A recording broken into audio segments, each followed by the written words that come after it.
Hello, everybody, and welcome back to Bad Bakes and Bemper Bomples. My name is XP to Level 4, better known online as Zach the Bold, better known in person as Zachary Ronaldo, and it's good to be back. It's good to be back. I was on vacation. When I put up last week's video, I was actually coming back from vacation the next day. So technically, the week before I was on vacation, if that makes sense. But thank you, everyone, for your vacation wishes. I didn't know we could do that. I'm starting to think that maybe my phone is tilted. Hold on. But everyone, thank you. I had a great, relaxing time seeing family, seeing friends. Nice to be out of Los Angeles for a little bit, just because, I'm always inside. I'm recording. And yeah, I just want to say it's good to be back. And hopefully my microphone is not backwards. My good friend Eddie told me to put my mouth closer to the mic. Thank you, Eddie, for that. Appreciate you. Love you. Okay, so there are a couple of things I want to go over because it has been a couple of weeks since I have, been able to address the comments and the super talk, and that will be at the very end, like it always is. So we have plenty to get through. But that doesn't mean I want to talk any less, all right? Because apparently, people are coming at me and they're like, we want longer episodes. Well, here you go, all right? This is a twofer. It's a double. You know what I mean? It's 2 weeks of catching up. Now, you might notice it is nighttime, and this is the most blown out lighting I have ever set up in my entire life. That is because behind the camera are two lights that are covered in white tank tops because I don't have scrims yet, which is the first thing I want to get to, which is if you've ever had the thought that you're like, Zach posts a lot of sponsored stuff. Well, I can successfully tell you, one, it has been paying for this room, aka my rent. But the bigger things is that today, when this podcast goes up, I will be heading to the camera store to pick up my camera. And I just want to say thank you to everyone who has donated to the podcast. That is super nice. I was thinking about getting a Blackmagic 6K if you're a film bro. There you go. Or a Sony A7S or something, maybe a newer model or something. But someone has helped me out. I don't remember the name, but I will know it, and I'll be posting on my socials to thank everybody. To thank, the sponsors and the people and you guys. But I want to reinvent what it means to make a short form sponsored advertisement, right? I want to make it, you go to any video essay, there's going to be a sponsor. You skip through it. For me, it's a normal video with a little cherry on top. I'm going to hit this thing 400 times. The little cherry on top, just to make it so that I can continue to buy. But you might be, wow, Zach, it's a lot for one camera. I have scrims on their way for the lights. I got new lights coming. I have a new mic stand coming. Right now, this is being held up by a party hors d'oeuvre recipe book. And I have more stuff. I have sandbags and a C-stand coming. So from the bottom, deepest recesses of my heart, retconned, berserk, black heart thing. Thank you. And it means a lot. And I hope to continue making stuff that you guys like. So that's great. There are a couple things I want to address from the last two podcasts that I could not address previously because I was on vacation. So I will get to the biggest one first that I really want to talk about.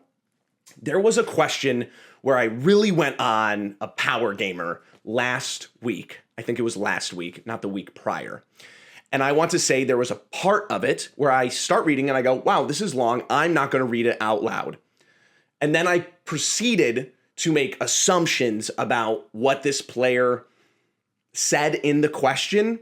And what I had not realized until I was in the airport editing the episode was that sounded really unfair. And it was. So I peek behind the screen, magic world going away.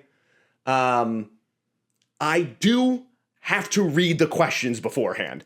I do skim some of them to get a general idea, but for a long question like that, it was read beforehand. And realizing when I'm listening to it, and I say, I'm gonna skim this question, and then I go, I proceed to go, no, this person writing in is wrong, and I make assumptions out of stuff. It's because I didn't read that stuff on the podcast, which was so stupid. And thank you to everyone who called me out for that, because that was absolutely ridiculous. That will not happen again. If someone sends me a question, I will read the entire question out loud, so everyone, including myself, has the same context. Now, to this person who wrote in, power gamer. I'm just kidding. Not really. I read a D&D spot. I read a D&D post today where someone was like, it pretty much the same question, where they came in and they were like, I have a min-maxed, whatever. And this was a crafting thing. And like I said, I do not know the exact Pathfinder build they had. I will say that, okay? And it may seem like I was being very mean, but this is to general power gamers. And this might be a bold take, shockingly enough. Apparently people had some ideas that, things were bold on this podcast. Okay. How is it fair that I have to redo everything in my game to make it so that your power scale makes sense? That's bad DM. I kept reading the same thing. Bad DM. No, dude. So we're just gonna power creep up now for everything because you decided you want to do that and make combat a slog. No, I'm staying by the side of that other DM that's like, listen, if it's in the book, I get it. And then there were some people who were saying like, why do you leave Silvery Barbs in? And I will say right now, if in an ideal world, maybe I would take it out, but I will say from the standpoint of what I'm doing, which is like, I don't want to say, that there's skill issues for DMs out there and then be like, well, I actually banned these spells but that's besides the point, all right? It's just so I can show to myself as well, there are ways around these things. Are they essential? No, okay? But listen, if 5 out of the 6, if 7 out of the 8 players are on the same playing field of power in game, and their power levels are all the same, and then there's one, now, well, your DM should give out more magical items that are more overpowered.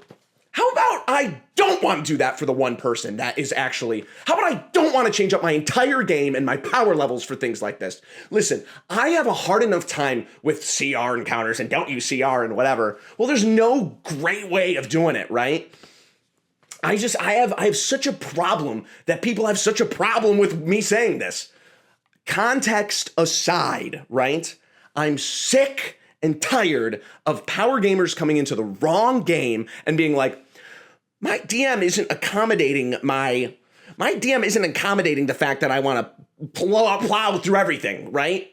And listen, if you go into an Adventures League game and you just want to like try to be as beefed up as possible, I get that. Or, shockingly, people play, as much as I complain about it, people play the game differently, right? People play the game differently. Listen, I don't agree that if 1 out of X amount of players are forcing the game to be changed, that is okay. I don't believe that, okay? I'm sticking by it. If you're a DM that has to go out of their way to make harder encounters, if you are a power gamer that's making it so everything else has to be changed to abide by you, I'm sorry, I don't think that's cool. And I will treat that the same way as I treat other players who are taking up the spotlight or anything else like that. Well, the DM this is on the DM. They can't figure out. I can figure it out. And you know what the solution is? The solution is that it sucks. Because now I have to make it hard for everybody else and power creep the heck out of my game. Guys, we're doing a very small scale game. It's just going to be like, commoners that are, maybe have a little bit of level. Oh, really? Because I can do 80 points of damage at level 5. Oh, consistently? Consistently. Oh, okay. And there's no drawbacks? No drawbacks. You don't require short rests? No. Okay, cool. So not only thematically does that not make sense, right? Now you've just ruined every encounter that I have to make and make it way harder for everyone else. And then they get targeted. What do you mean? I have 23 AC. What do you mean I'm hit with AoE? Because, shockingly, grasp this idea for 2 seconds. Grasp this idea for 2 seconds. I have to balance my encounters around you because I have this statue moving around. I have this thing ruining everything else for, well, they're not targeting other people.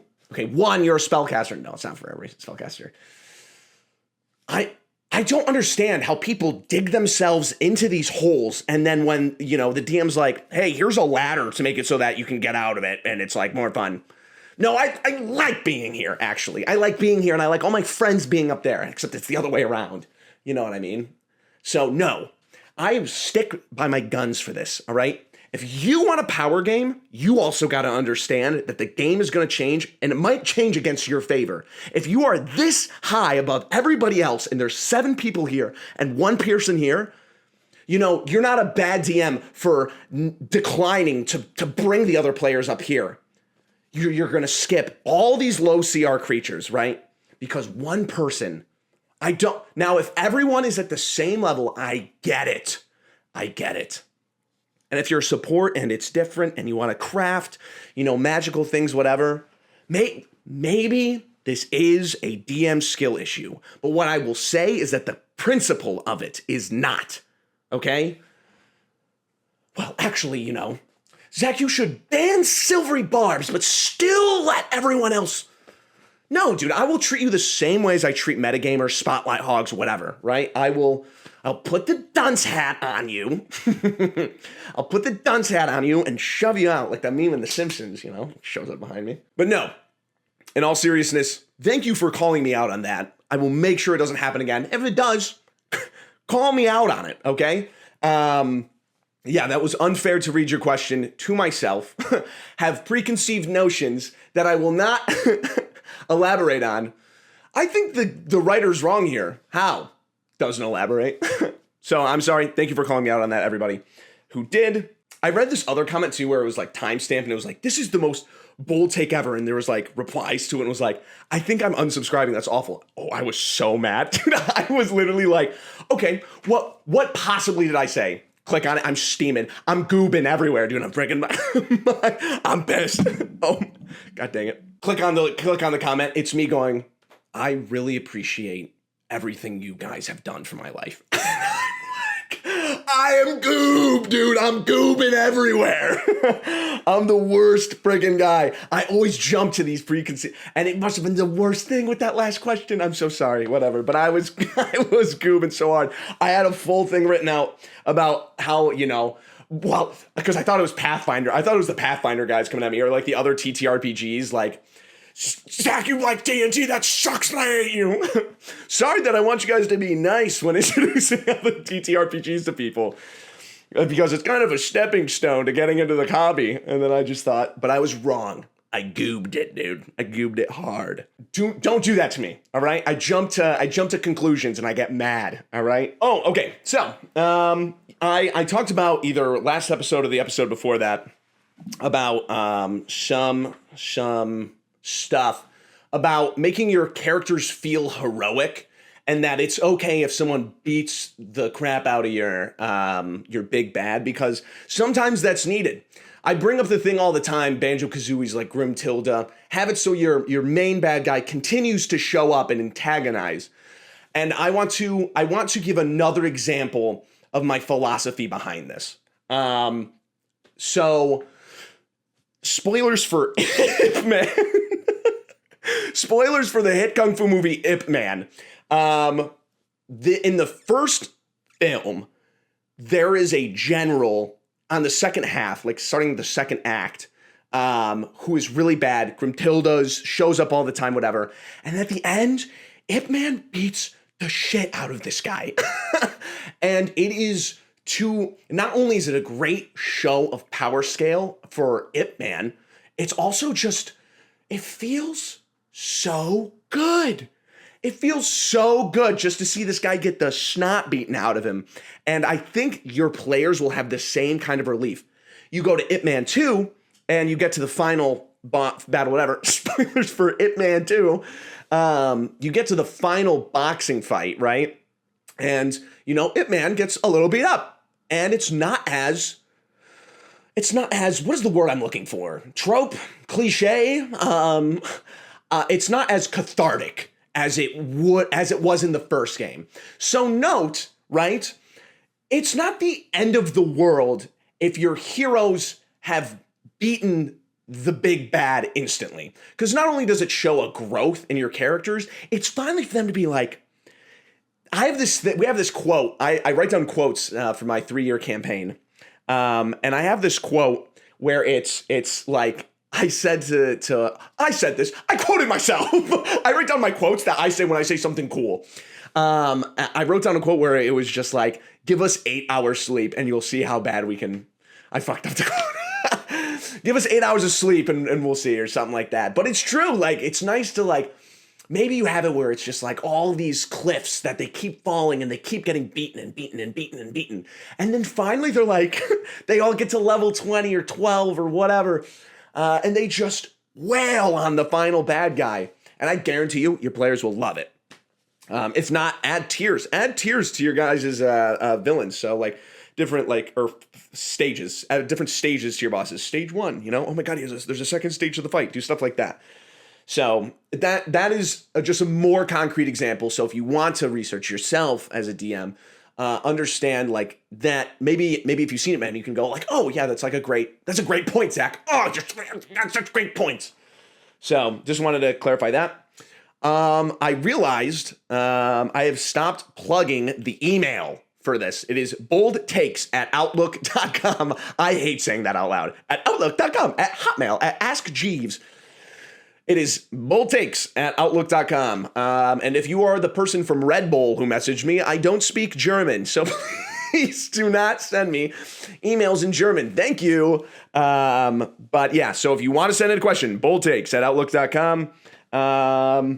Yeah, that is it. Okay. Watch Chaos Theory. I will plug it in it as well. Also, some people are a little worried that we had a sponsor on the last. They're like, I can't escape him. New camera, by the way. I can't escape him. They were like, hey, watch out for HelloFresh and stuff. I will admit, I've never been approached by BetterHelp or fucking, Dollar Shave Club or whatever. And I don't know if I don't until I see the big check. Oh my God. You guys see next podcast episode. What is that called? Raid Shadow Legends coming up. No, I don't think I've ever done anything that was not TTRPG related. But the podcast is doing well, and I will do research on stuff. I don't think anything has really happened where anything really bad has happened, because like people have like approached me with like pretty poor TTRPG products, and I'm like, no, thank you. And I try to look out for what I like. That's what every content creator. What I like. Well, maybe I like Dollar Shave Club. I'm just kidding. I don't. But yeah, it's. I hope I don't concern you. Thank you for bringing it up to me. I will keep it in mind, and I will try to do my research as best as I can. Now, let's get into the questions. Cut that. I got hooked on your shorts, and now I've been really enjoying the podcast. I finished DMing a 1.5 year long campaign in March, and I've got a million questions I could ask you. Because you said the podcast has a shelf life, I'm tempted to just ask them all now in one massive email, but I'll resist the urge and stick to 2. I think that's a good. Yes, I do think it does have a shelf life, but I think that is a safe assumption not to send me all your questions at once. And I always need more. BoldTakes at outlook.com. One of my players played a 7 intelligence fighter who would frequently rush headlong into battle, even when it wasn't a smart choice. As the DM, right away, I want to jump to conclusions right now, and I want to be like, this guy sucks. But I'll hold off. 7 intelligence can be fun, all right, if you're just dumb but helpful. But I gotta keep reading, and I'll read every word. As the DM, I didn't really mind this, and often actually appreciated it because it kept the players from getting bogged down spending the majority of the session making a plan. And that is something that happens a lot with new DMs, where it's just like you let your guys plan for too long. I'm jumping to conclusions. I put the tablet down. I should have kept reading the question. And that was my first ever instance of like, can we get on with it? Can we please get on with this game? It's one of my first videos, actually, where it's like you make a whole plan and then it just falls apart right away, which most of the time it does. However, see, this is why I didn't jump to conclusions. This person made a very valid point on why someone running in Leroy Jenkins style into combat is a good thing. Let's continue. However, one of the players who played a druid got upset at this repeatedly happening. Understandable, but I'll continue. Somewhat because it puts the rest of the party in a dangerous situation, but mostly because it pulled the focus away from whatever the rest of the party was trying to do and toward one character and player. The druid player felt that the fighter player was a spotlight hog, which sometimes is true, but the other player didn't seem to mind as much as the DM. But the other players didn't seem to mind as much. I was like, of course the spotlight hog doesn't give a shit. They want to be there, dude. They're the ones who ran in. You made the sandwich. As the DM, I didn't mind because it helped me out by keeping the game moving. How would you deal with this situation, other than the character boring, sit down with them and game? Well, in session 0, what do you think of the character's flaws that help the DM out in ways like this? I think you have a crazy, crazy, wonderful way to not only show something thematically in your own game, that chaos and order have to come together and live in equilibrium, that you can't spend too much time planning, but at the same time, you can't just run every time into the middle of a battlefield. There's consequences to both, and just kill their characters, dude. Solve the whole problem. Kick them off the table. You have a brilliant way of showing to both to these players and their characters that sometimes people live their lives in a different and beautiful way that makes it so that there is this kind of yin and yang. You can't have a little yin without a little yang, and it keeps going in the circle, and that's what creates this balance in life. So kick them off your table. So put the dunce hat on them and say, duke it out in the corner and we'll gamble on it. I think, seriously, you have such a cool opportunity to do so much stuff like this. And it sucks because there is a spotlight hog. And you have to balance that part out, because I didn't notice anything from here. I reread it 7 more times hoping people don't say anything in the comments. I think you have to take the time to punish that player as well, to show that equilibrium, right? If you do let them spotlight hog too much without any penalty, that does not spread to the other group. Let me be very clear. If this person runs in, don't punish the people who are going to make a plan. Like I said, thematically, you can make something very cool here, right? But don't punish them. Oh my gosh, it has happened to me so many times. Don't punish them. Make sure to punish that player so that there is a balance. You have a balance. There's a balance there. Do something with it. But make sure it doesn't teeter either way. And that's where your responsibility comes in. Sometimes things solve themselves. Players will balance themselves out. The imbalance comes in when a DM doesn't say anything and a player doesn't say anything, right? You have this wonderful opportunity to say something here that may literally impact the lives of not the characters, of the players, to better understand how we as a society advance and work together. So kick them off the table.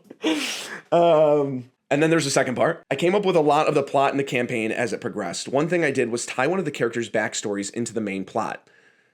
See, I want to interject. This is a dangerous thing to do. With the organization that he invented that killed his family playing a significant role in the plot and the lore. Do you try to tie in characters' backstories with your players right into the main plot and lore, or do you usually leave them to separate side quests? How much world building do you allow your players to contribute through their backstories? A good amount, as long as it's on theme. As long as it's on theme, I allow a lot of world building. I mean, some of the main antagonists have been renamed because of discrediting, whatever. I do allow a lot of that, right? And I think it's good. However, this is not Critical Role. This is not Dimension 20. Do not feel obligated to have whatever random thing that your players made tossed into your game for whatever reason. When your characters and your players make backstory, it's not them being like, I want to it is partially this, but it's not fully. And I don't even think your players understand this. I've always been on the side of your players don't know what they want, right? So this is what I will say. Your players, when they make a backstory and want that to be included in the story, right? And if it's totally separated from anything that makes sense in your story, they just want a moment. Have something in your world that is for them. I have a lot of people in my own game that I'm running at home right now that is like, a separate entity. It's a person, and it clogs up the story because then I'm like, I have to shoehorn things in. So what you do instead is you make something for them that also progresses the story. And that can be done with a background, right? But then it does feel too individualized because they made something up. A way around this is to give them something in the story. And I guarantee you, if you just add references to their backstory, but still give them those spotlight moments through something else, your players will not feel the disconnect that they have to like whatever person's 42 chapter backstory they wrote that doesn't even take place. It takes place in Barovia, and you're in the place for Mistborn. I've only read the first book. Doesn't matter. It's just like they want a moment, no matter how shy, no matter what level they're on in Subway Surfers, whatever their score is, they want a moment. And that's what the backstory is there for character motive, right? And to give them a reason to be there, which is motive. Trope, cliche trope. I just think that you should spend more time thinking about how to include them instead of how to include their backstories. And don't let it be to the detriment of your campaign. That's what I would say. Yeah, I allow good world building, but if they say something that is world breaking, I will say like, oh, that doesn't really make sense, right? Because if you're making plot holes in my story, that's not a skill issue on my part. That's you, like, throwing a wrench in. Okay, what if I add Zeeble to Deebledorf from the Mechanicus realm to come in and into a Breaking Bad storyline? Okay, no. And I'm not going to do that. Oh, but it's secrets and no one will know. Great, and we'll keep it that way. So don't do that, and don't bring it into my game. So that's my 2 takes. You said a very lovely thing at the end. I won't read it out loud, okay? And I'll keep it anonymous. I won't say anything to your names. All right. Greetings, Bold One. I play with a large group. We all know each other personally. I would love to know how large. They probably say in the question. I should probably keep reading it. We all know each other personally and are really great friends. We take turns running every week on the same day since that's the only... Okay, we take turns running every week. We take turns running every week on the same day since that's the only day our hectic lives come together for. It makes it so a single campaign only runs every month or so, but we make it work. Long story short, a player started having troubles with attendance because of other commitments they made after starting the game. For a while, we would accommodate for them. We would cancel sessions, run a different one, run one they didn't play in instead. Eventually, the whole group got very tired of this and confronted the player about it. We basically said that our games are a commitment, and even though it's just a simple board game, they still have people. It's not a board game, it's a tabletop role-playing game. They still have people relying on them and trusting them to make sessions so we can all have a good time. The players didn't like this too much, yelling at us and making a really ugly scene. The player didn't like this too much, yelling at us and making a really ugly scene. They left in the heat of the moment, haven't been back since. Did we do something wrong? How do you deal with player absence? I don't think you did anything wrong. Zach, me and my friends approached this adult like another adult, and they crashed out, dude. Did I do something wrong? No. No, this person's insane. We established this in session 0. I am dating one, living with 3 others, and 2 other guys are pretty reliable. So my table of 6, it is pretty reliable. If we don't have a player come in, we do postpone the session. I know people play games where they are like, I'm not gonna do that. We'll have you like turn into a llama or disappear or whatever, and that's totally fine. In this case, you gotta let them go. If they're not showing up enough, it's not working out. And hey, honestly, if you really think about it, problem solved. Like, you guys can be friends outside of this game. Like, you have a little hiccup. Friends have hiccups. You'll come back. That's fine. That's how friends work, right? But the fact they overreacted to this and was like, I have a busy life. I can't do this. If anything, they should be like, yeah, I'm now, let me be clear. If this person was like, I try to show up and I try to make sure, no, you have to be there every session. And if that's true, then they can't do it, right? And that sucks for the person and whatever, but they have to find something else where it's like pick up and go. And that sucks But if it's one person, I understand like exiling them, kicking them out, whatever they say in Survivor. But I also understand if you want to make, accommodations for this one friend. It clearly seems that this person is so wishy-washy. You had to get together for an intervention and be like, excuse me? So what I would say is find what works for your group, right? Do they disappear and they go do something else? Do they reappear when they come back? Do they get kicked off of the island and you never see them again? Find what works for you and your certain situation. An Adventurers League, which I have a bone to pick with at the moment. I'm always around. I'm always, I'm always glazing Adventurers League. What am I thinking of? I'm always on its side. Go to Adventurers League. It's where I found. Well, the dumb thing about Adventurers League is if you miss one day in Adventurers League, you lose your spot at the table. It doesn't matter if you've been there for 2 weeks, 2 months, 7 years, 4 millennia. I'm in the 41st millennia fighting orcs on the planet Globaklar, right? I've been showing up every day, every millennium since, on the hour. Oh, you missed 1 day. You got to go to a new group. Well, Zach, that's what Adventurers League is about, is finding a new... Dude, I'm 7 months deep into Dragonlance. I'm 4.5 years into Vecna. Zach, actually, Adventurers League, I lost my spot. And I get it. I'm just Oh my God. No good way to go about it. Have some sort of system that has some kind of leniency. But sometimes people take a mile. Take an inch, they give them a mile, you take an inch. So I have a bone to pick with Adventurers League. How does your Adventurers League figure it out? I'm sure there's no good ways to go about it. Well, we have a Core 6 if you show up to the Core 6. Yeah, well, I thought I was part of the Core 6. I'm not. I was thrown out to the street. Pissed. I'm always like, kick these people off your table. Me. I went on vacation, all right? I went on vacation. Nobody's like, you got to go play a different game now. Okay. All right. I was gone on vacation. Why does it, okay, so now it's like, I have to, hey, Zach, you want to go to you want to go to New Orleans for a week? I can't, guys. I'm going to lose my spot at Adventurers League. I'm going to lose my spot.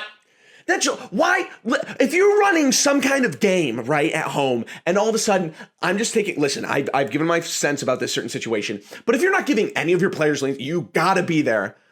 Hey, dude, sorry I couldn't make your wedding. I had to go to Adventurers League. I would lose my spot. Sorry, my friend said that I'm kicked off the table. Well, so many players want to play. I mean, you gotta stay. You gotta be, dude, I am not moving my actual physical life around. Like, I love playing with you guys, right? I love, being there, whatever, right? I'm not gonna miss like a vacation because I'm gonna miss my spot at your table. What an insane ask. Make it so I go to a shop. Make it that the shopping episode. Well, Zach, you missed 2 shopping episodes in a row. Okay, any plot progression? No, we were just shopping. I've been thinking about it. And I don't think I like shops and games. I don't think I like it actually at all. I ran a one shot for my home group that I'd been doing for like 3 years, and I was actually running something for once for them, not my home game. This is my 3-year campaign we played online at this point. And went back home to Michigan and I ran something for them. And the first thing one of my players says is like, "Are there any shops around?" We're doing a like 5-hour one shot and there's no wiggle room. I go, no, absolutely no, there is not. Guys, could you imagine being the sandbox lean DM? This is not, I am, what is that called? I'm clicheing. I'm troping everywhere. I am, God, what is the name of that thing? I don't know. I'm goobing everywhere. Dude, I totally lost track of what I was saying. It was probably gonna be something super insightful and awesome. But I just, like, I can't imagine running a railroad on a one shot, or not a railroad. Oh God, don't clip that. I can't imagine running a sandbox 5-hour session one shot. How do you get anything done? Because this is what would have happened. Yeah, there is a shop over here. Oh, hello, welcome in. 2 hours later, and what other kinds of shields do you have? And we miss everything. I just don't get how you guys do it. There was a clip, Brennan Lee Mulligan talked to Zach Wayama about railroading. It should have been me. I'm just kidding. If I ever, by the grace of God, if I ever make it, I hope it's about stun. Oh, and then that's the thing too, is like, I rant, right? But I couldn't imagine being opposite of Brennan Lee Mulligan in that conversation, because he always takes like devil advocate or whatever the opposite is. And he, and I just go, stun sucks, and he makes sentences like artists, like Da Vinci made the Mona Lisa.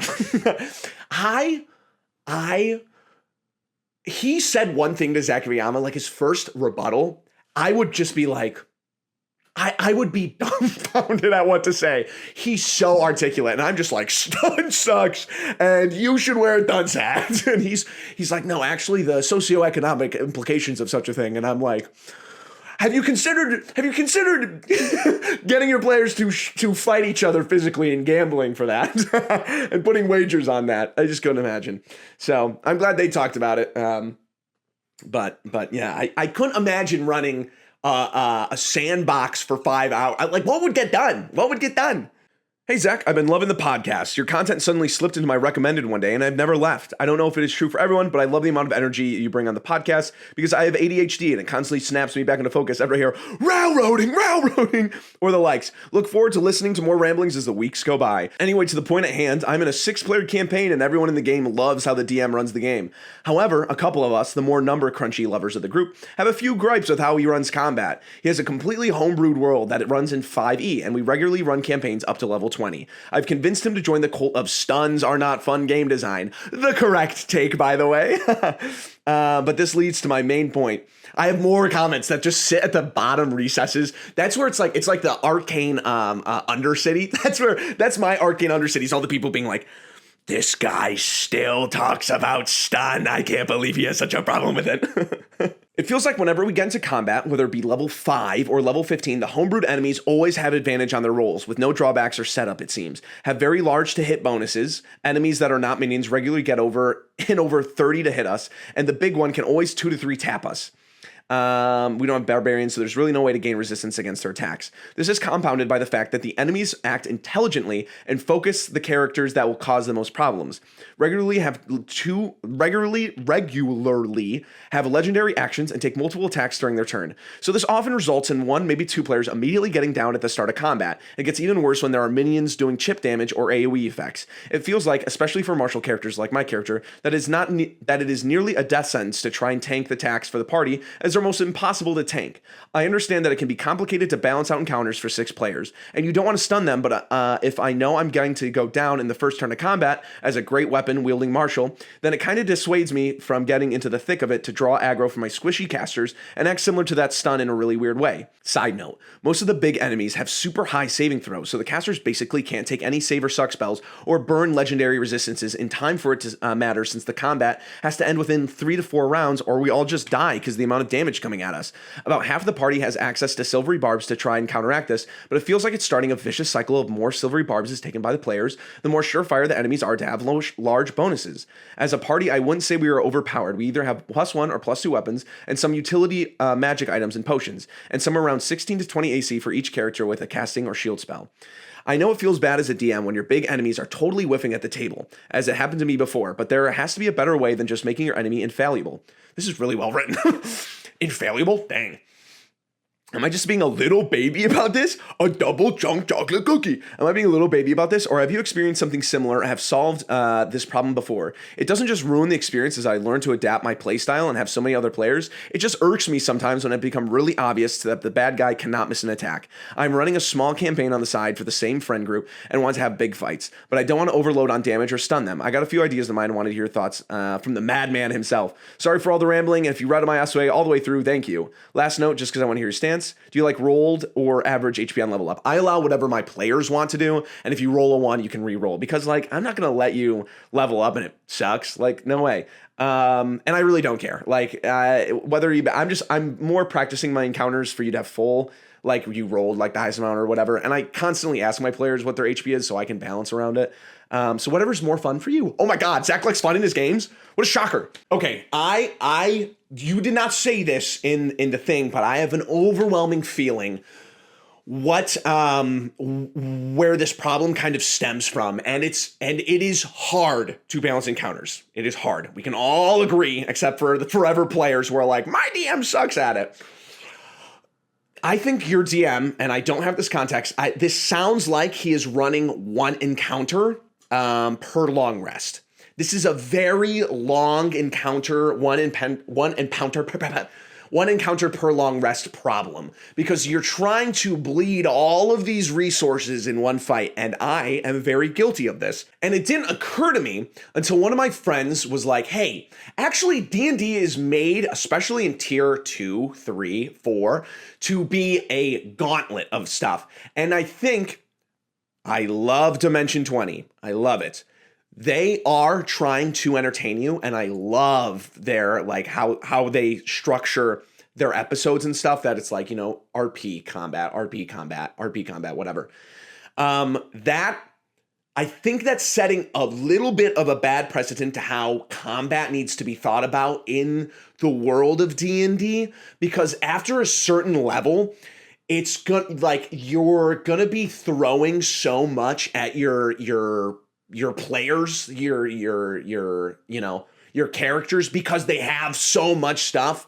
If you are to slowly burn them out, right? I'm not saying do a dungeon crawl every time, but add a little bit, just sprinkle a little bit more urgency on there so that your players can then, you know, start to burn spell slots, start to do whatever, so that you don't have to come in and think about, well, I'm going to get banished 4 times, so I have to have a big bad that has legendary resistances, legendary actions, and all this. This seems to be stemming, and I could be wrong, because if it is just a nonstop slog, but you didn't say anything like that, right, in this question.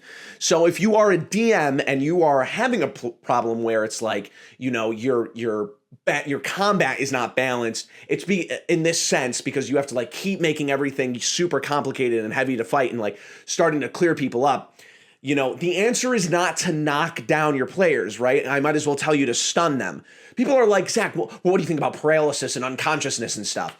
Well, it also sucks, right? But if you, in the perfect world where you are running combats that, you know, people deserve to get down and there's a bit of a fight and, you know, it's a battle of attrition that isn't just like, you know, at AC 30 plus 40 to hit, like stuff, you know, that, you know, when things align, you know, unconscious is fine. It's kind of deserved and whatever. But like paralysis and like, well, what about like petrification? Okay, well, petrification kills you, so, well, not with greater restoration or whatever. Okay, well, it kills most people when they don't have greater restoration or a cleric on their thing.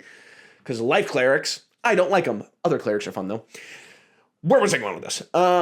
Yeah, I advice to DMs, when you start getting, especially to tier 3 and 4, you cannot have big encounters like they have in Dimension 20. It works for them and it works for Brennan and it's great, whatever. But you are gonna, like, there needs to be more diminishing spell slots, more of like more urgency. They can't long rest in a dungeon or without repercussions and things like that. So that's where it seems that this is stemming from, right?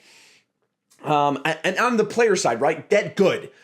Start lying about your rolls. Start lying about your AC and your HP. Oh, that should have knocked you down? No, it didn't. That is fake advice. Do not do that. Yeah, so it just seems that is just that's, if you're having some hard times in when I say also, so I think tier 1 is level 1 through 5. Tier 2 is 6 to 10. 3, 11 to 15. 4, 16 to 20. Those are the tiers, right? When you get into the tiers of 3 and 4, especially 4 and, you know, 3 and 2 and 1, when you get to 3 and 4 especially, and this person said they get up to level 20 consistently, you can't be running those big encounters without them, one, taking a full session. And if your group loves that, that's awesome. I don't care. You got to start building them down bit by bit by bit. Then when you finally have your big bad, you don't need a million different things to slog the combat longer. That's my advice. Hey, Zach, hope you're doing well. I'd like to know your opinion on something going in my game about rogues in general. Before I start, rogues are like what I think paladins should be in a way. I mean, they're very like opposed. One's a thief, one's about, whatever. But they do a lot of damage and they're not annoying about it most of the time. I don't know. I don't like paladins. I don't like paladins. Before I start, you should know this is my DM's first time DMing, and it's my first time playing D&D. Okay, great. I'm playing a 13th level rogue. Okay, have you guys been playing for 6 months? Maybe. I gotta read the question. I'm playing as a 13th level rogue and have the reliable talent skill. I'm able to pass almost any skill check that I have expertise in. A rogue thing. And my DM finds this very annoying. As a result, the DM has recently started to make it that my only the DM has recently started to make it only the DM has started to make it that only one randomly chosen person makes a check for the entire group. No one else can try, especially for perception. A skill that I have a plus 12 in for that purpose, and I've never once chosen for the roles. Passive perception is almost never used. I will say I forget about passive perception and insight and investigation and all that all the time. So I understand that, but clearly this is being used in a nefarious way. Anytime I roll, my DM usually shows frustration that I always succeed. I'm too good. And generally feels like I'm being cheered against by the DM and other players for being a rogue. I just feel like a rogue's that's what I'm supposed to do, especially at level 13, because of these workarounds having me do the least skill checks out of anyone. I feel like I'm useless to the party and there's no point in being a rogue. But I want your opinion. Am I overreacting and doing something wrong? How do you deal with rogues in your games? Hope this wasn't too long of a rant. Love your stuff. Okay, this is a lot.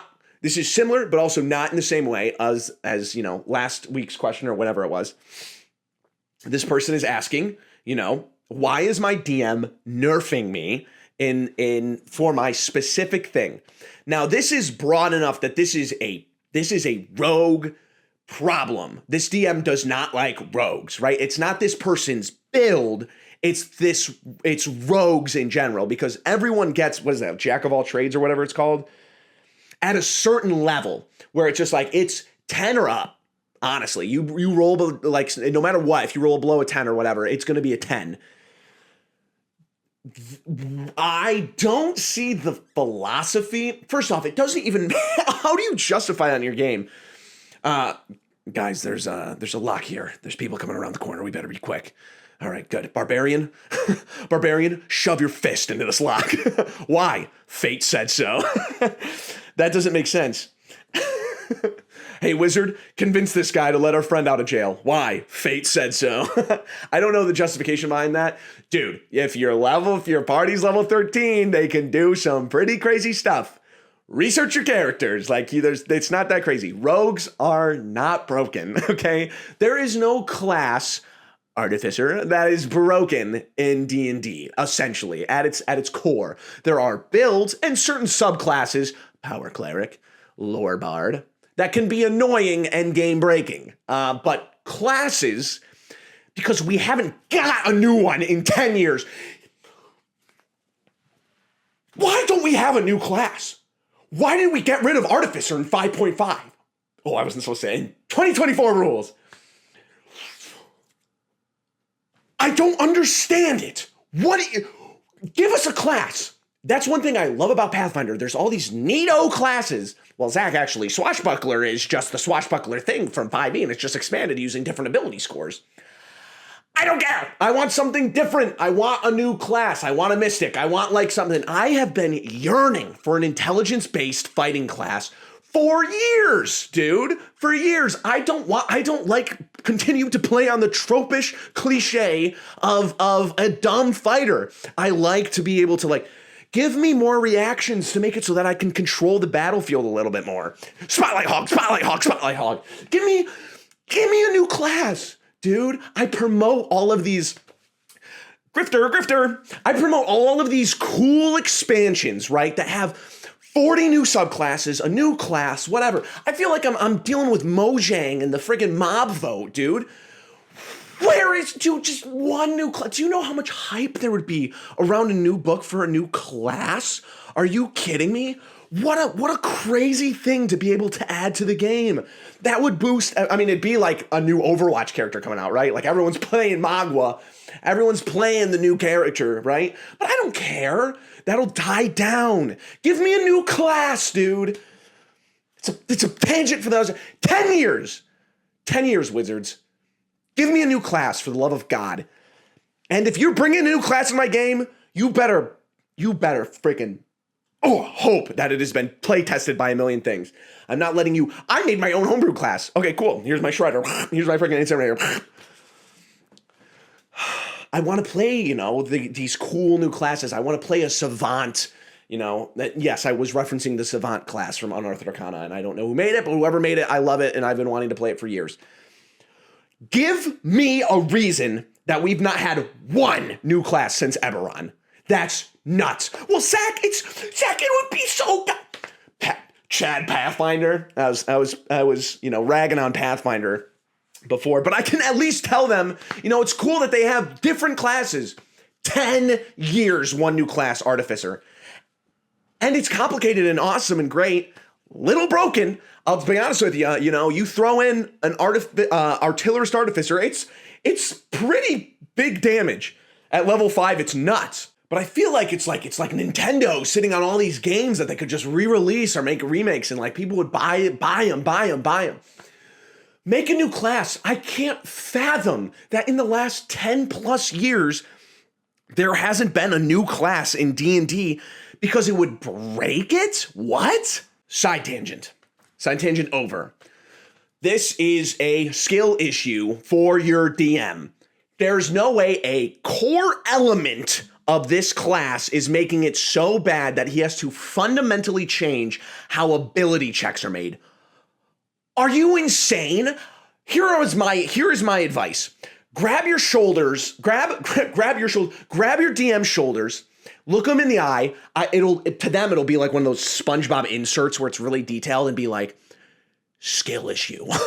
Get better at the game. No, you can't have jack of all trades because it's just too broken. Okay, do I get anything else? No, because you're balanced like this. I like you better when you're level 5. Okay, but we're level 13. Yeah, but everyone else can have everything, but not you. I'll just change everything else. He's going to all of his friends. I did this really neat thing. I actually roll to see who does ability scores, and they're all like, oh, okay. And then they go on Reddit, and they're like freaking telling all their other guys, and it's spreading through, It's the idea is spreading through until it comes to me, and I'm like, that's dumb, and that's stupid, all right? Oh my gosh. People are... Rogues are broken. Rogues are broken. At first level, at third level, they can do 3d6 extra damage on top of it, and no one else can, and it's so consistent. And with the new 2024 rules, they might as well always have sneak attack. Okay, have you heard of blinded, poisoned, anything to give disadvantage on anything, actually? Yeah, that's what I was reading early on Reddit. I'm playing a Berserker Barbarian, and my DM thinks I'm too overpowered. I have played 2024 with one class so far, and it's been Berserker Barbarian, and that stuff is nuts. And especially it's hard because we don't know what the new stat blocks look like for monsters. We don't know how much, we have no clue how strong these new monsters are going to be. So your DM, who's still probably running, stuff from 5th edition for monsters, dude, listen, this is going to be a quick, so you can get a better understanding. My character, who is base barbarian at level 3, when they hit, they do, with a rage, they do 4d6 damage. I have the fighter background, which makes it so that for my greatsword, which does 2d6, I roll those numbers twice and take the higher number. Yeah, my bad DM. Dude, you're slinging out fireballs onto like almost divine smites on every, and then you take Great Weapon Master. If you crit, you're already doing 8d6, and with the new Great Weapon Master, you get to attack again at level 4. My DM sucks because he's, I can't believe, why isn't everybody power creeping to me? You're doing 10d6 per attack. Oh my gosh. Oh my gosh. Guys, we're getting into super chats. Here is the next hour of video. And these are from both. So count them out. And thank you. Once again, this is all going back into the show. Into the show. I'm going to unplug this for a second.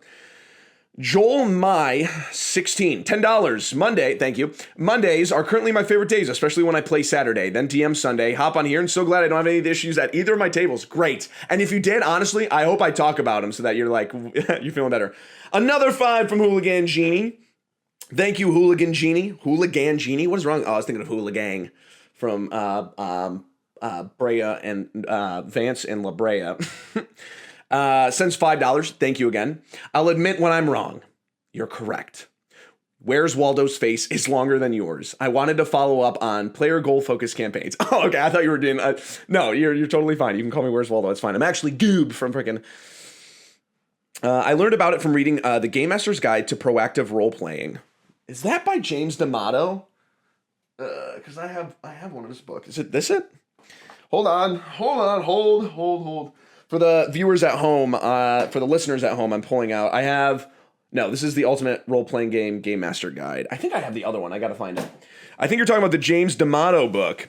I interrupted the system itself as being more, I think that means, okay, I think you're saying interrupted.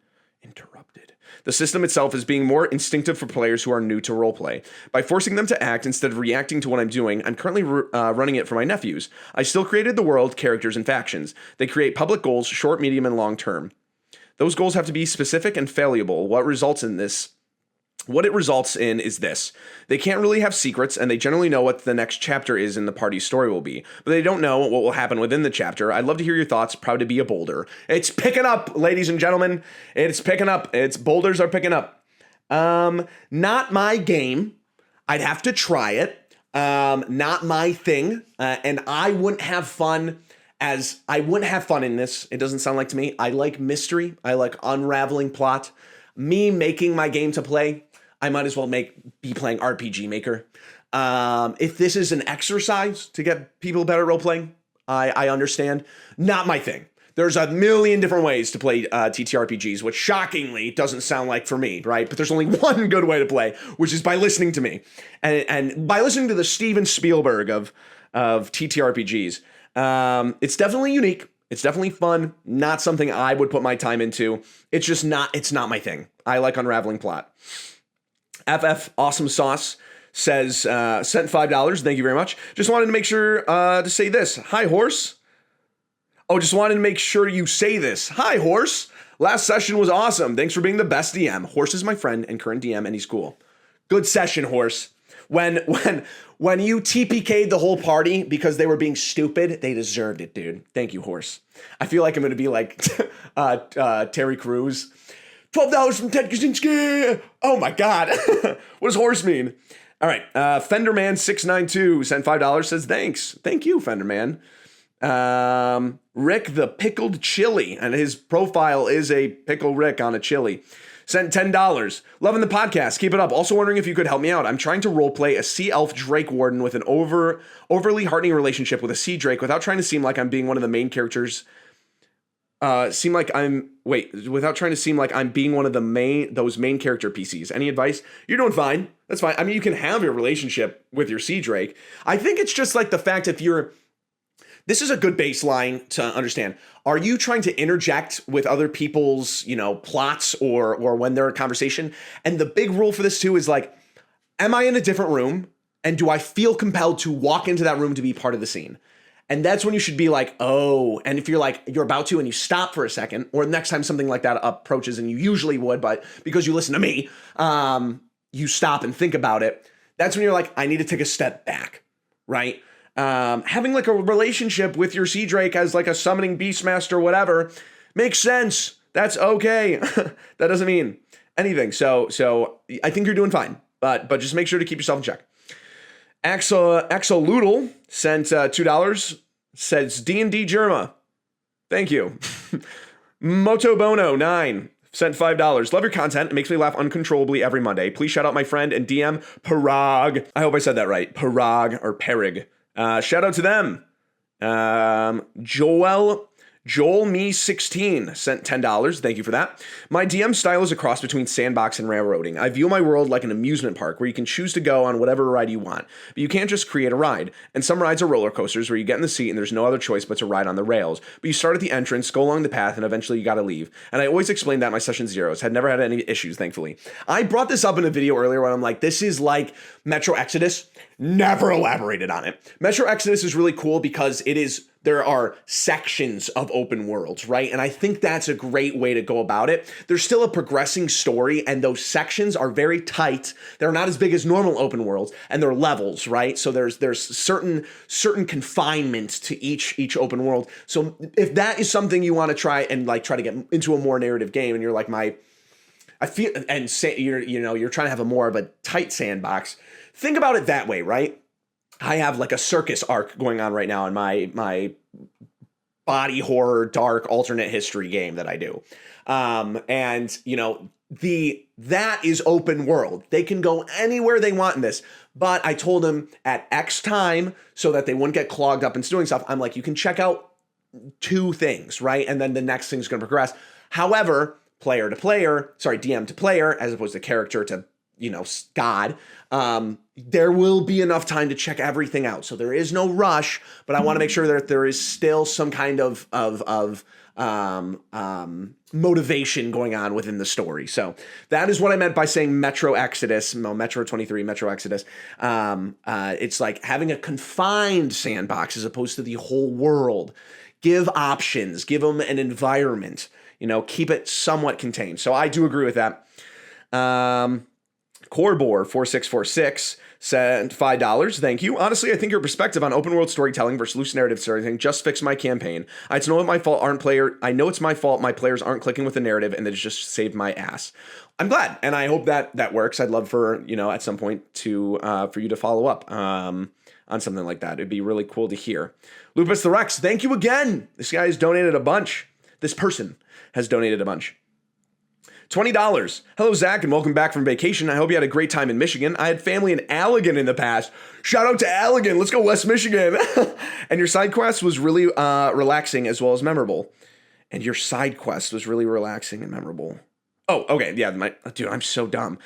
Thanks again for your insights and opinions on game design and mechanics. Reading through some of the comments here, I found a kindred tack with Joel Me 16, where there is fussing about a sandbox and track portions of the game. Yes, there's a main goal to be dealt with, but like you said, there's a story, and if the players don't get on board with the story, the train, that is railroading, there are world-altering consequences. So for me, especially having newer players, leaving breadcrumbs, using plot hooks, lighting bonfires, or whatever takes for them to stay on the story is important to the narrative. It's great responsibility to keep the game balanced and fun for both the players and the DM. With all that said, have you run a game with a large 10-player group in your time as a DM? No. 8 has been the biggest, tallest. Or have you played with a large group? How would you keep such a mob on track, dude? Story with so many backstories that can be intertwined within the story, or does it matter overall? IRL, not all people's backstories affect the overall narrative of a life's main quest, and that's okay. What are your thoughts? As always, thank you for your passion for the game and influence into playability. 10 is so many people. All right, step 1. I'm going to give it, strap in, ladies and gents, strap in. First thing you need to do, prioritize story over everything. You need to keep attention for everyone involved. Drop the fat of like everyone's backstories that just can't be integrated. And we talked about this earlier in the episode. And some things will be lost. And you know what? This is the time when you do the really smart thing. And at the very end of the story, you'd be like, and what's west of Westeros? You know what I mean? Like you go follow the rest of your path. Like this has been a setting so that you have grown as a person to go do your side quest. And then they write, on their RPG forum or whatever. And that's what you leave, right? The other thing is like, if there's 10 players, you need to be honest and open with them and be like, let's stay engaged so we can keep things going. I need you to roll your damage with your attack roll and whatever. Keep things, but combat is going to be slow no matter what. Do not blame yourself for something like this. Can't fathom having a sandbox game with 10 people. There's too much conflict there, right? I can't imagine, right? There are so many different, my characters would do this and whatever. You can't do that, dude. You can't. No shopping episodes or nothing. Keep it tight and keep it going, right? And keep this. throw a mind flare brainworm in there if you need to. Like, you got to keep people on it. You know what I mean? So that's my advice. Keep it tight and understand this is not going to be the most narratively satisfying game for kind of anybody involved, because that's so many people. That's so many people. And unless you have like all veterans and they're all doing great, I can't imagine that it does go well. Zachary Hansen 3822 said, sent $10. Thank you. Hey, Zach, I had a moment with my DM and I want your opinion on it. Context, my group, including me, is relatively new, and we understand the core mechanics. Our DM is the most experienced with a good understanding of each class and its roles. That said, I'm playing a Pact of the Chain Warlock within the campaign. I'm currently using the subclass by making my imp turn invisible. Okay, I'm sorry. I almost just interrupted. Alongside shape-shifting this to scout potential dangers. I've been doing this for most dangerous encounters, and this is where my DM and I disagree. My DM states that the actions like this, where I take my time to scout each dangerous area, get rid of the feeling of danger and adventure for my fellow party mates. Furthermore, he states I am eliminating other class roles like Rogue because I can check for other traps and other issues. That is hypocritical. I'm saying that is hypocritical because you could say the same thing for a rogue for this class. He states that my behaviors are abusive and challenging and are wasting time. He states it's fine that if I play this way, but he's letting me know. I noted that I wasn't being abusive, but instead I just using the tools available to me. Another minor issue. I was called a min-maxer for looking up what the stat is best for my class and encouraging a monk party member to use their fists instead of throwing rocks. Overall, I don't know how to feel about this situation because my lack of experience within D&D. Thanks for reading this out. Have a good day. Okay, first off, I do this all the time. It is fine. I became such a better D&D player from people just being like, hey, just so you know, if you feed a good berry as an action and then healing word as a bonus action, that would work way better than you throwing it and doing nothing else with your bonus action. Like that is fine. You can give advice above the table. That's not min-maxing. That's not metagaming. That's helping people out. And they can take that advice if they will. And that's fine. You're not forcing them, to stop throwing rocks and, punch instead. You're just telling them, and clearly you've established that you're new to this thing, right? So you might be with other people who are new, but they want to do a tavern brawl rock throwing thing. It's not the end of the world, all right? Min-maxer, metagamer. No, dude, I'm just trying to give you some advice. Like maybe a D6 is better than a D4. What a shocking occurrence. Don't be too annoying about it though, all right? If they don't take advice, don't keep giving it to them. I don't understand. There is literally so many spells. Clairvoyance. What's that friggin' Dragonlance spell where the all-seeing eye or whatever, like scrying eye or whatever. There's so many ways. And even if you have a companion, like if you have some kind of companion, they can scout ahead and you can see through their eyes and whatever. How is it ruining so much? This guy's sitting you down and calling you a nuisance. You're ruining a rogue. Okay, so I just can't do what my thing was also made to do. I can't have a closet turn invisible and then just go forward. No, actually, that's game breaking. Okay, well, that's my subclass. That's what it's made to do. What do you do? Keep doing what you're doing. I would probably I have a good, healthy relationship with my friends, right? So what I would do, right, is go, I guess my closet's gonna go do the right thing that his subclass was made for. I guess he's gonna go do it. Don't let him discourage you. What a freaking... There's not a problem with this subclass in general. Well, you're ruining everything for the rogue. Okay, the rogue is not instantly a scout. There's other things that the rogue can go with the closet. There's not a reason that they can't. You know what I mean? It's fine. You're doing okay. If other players aren't taking your advice, don't keep giving it to them. You know what I mean? But keep throwing your closet out. My DM. Go, and then you grab your DM. I want you to not... I want you to get your face really chapped so it looks like one of those SpongeBob inserts and just be like, skill issue. Yeah, just to be like... and then every time... or Quasi turns invisible. The DM... Yeah, my game's ruined. The rogue melts away. What a joke. What a joke, dude. That's so embarrassing. That's embarrassing for your DM, right? Yeah, insane. Absolutely insane. You're doing fine. It's okay. If you were like, my closet, I made it so I hasted my closet and they have 26 AC and they can do 400 damage and then he goes in and kills the beholder before we even see him. That'd be a problem. DM, can I send my closet? No, you nuisance. He has 7 done sets on. Sack the bull, tell me to do this. He made fun of a min-maxer, and you're a min-maxer. Here's your dunce hat. DM, can I use my quasit? Your quasit has to only turn invisible during combat and can only do 1d1 of damage, or else you're min-maxing. Here's your dunce hat. Ah! Melts away.